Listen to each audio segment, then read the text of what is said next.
What's up, guys? On this episode, we replaced the throttle position sensor on the M3. We have some good news, and unfortunately we have some bad news.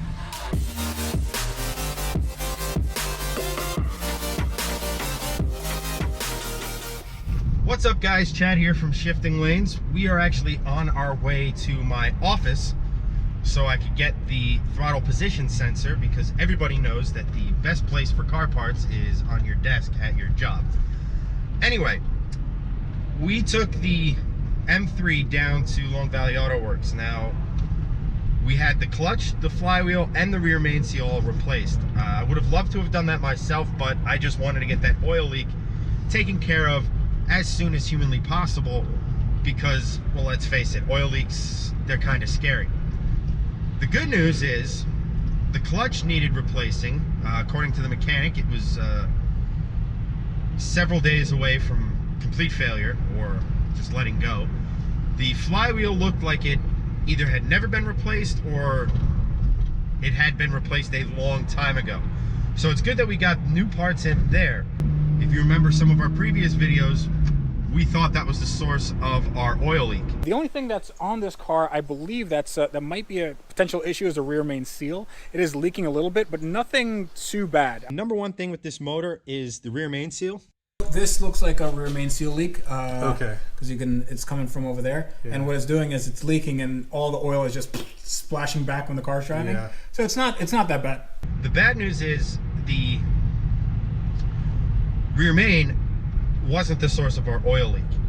The oil leak is actually coming from the Vanos system. Now, anybody who knows anything about these cars will tell you, anytime the word Vanos comes up and issue, that's not necessarily great news. It is a known fault in these cars where the Vanos system just stops working, and it is a very expensive fix. It's not making any of the telltale Vanos rattle, which is good, which means the system's probably still working as it should.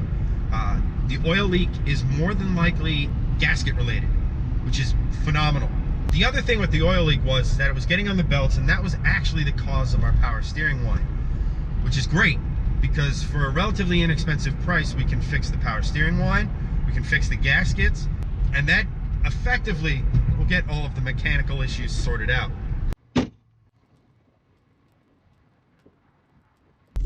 Throttle position sensor.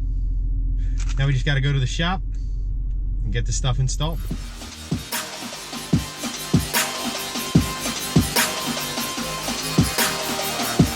We're in the shop. We're going to replace the throttle position sensor, and as we go, I'll show you the oil leak and things like that. Here's the sensor we're going to be replacing. Here's the Vanos system. Now it's been cleaned off, so it's kind of difficult to see where it might be leaking from. But as I said before, you can kind of see the belts down there. That's what it was leaking on. That's what was causing the power steering squeal. But should be a relatively inexpensive fix. Kind of see some oil on the valve cover there. But only thing now is to get into it and replace that bad boy.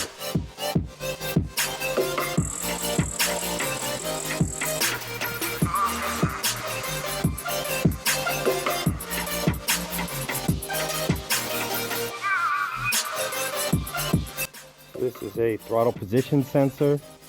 You can see the little knob in there that basically tells the ECU how much throttle is being input, and in conjunction with the mass airflow sensor and all the other sensors, basically tells the car how much fuel to put in given the amount of air and throttle.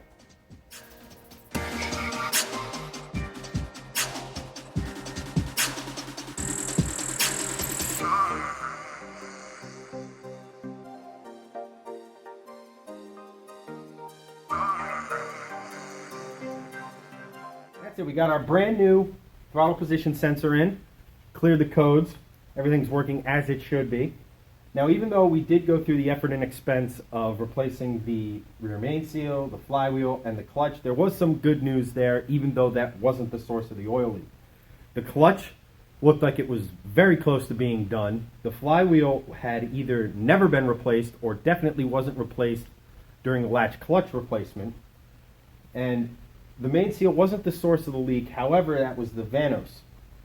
Now this was gasket related and not the actual system itself. So you figure a couple $100 in gaskets, some labor, and get the oil leak fixed. That means no more oil on the belts, no more power steering line.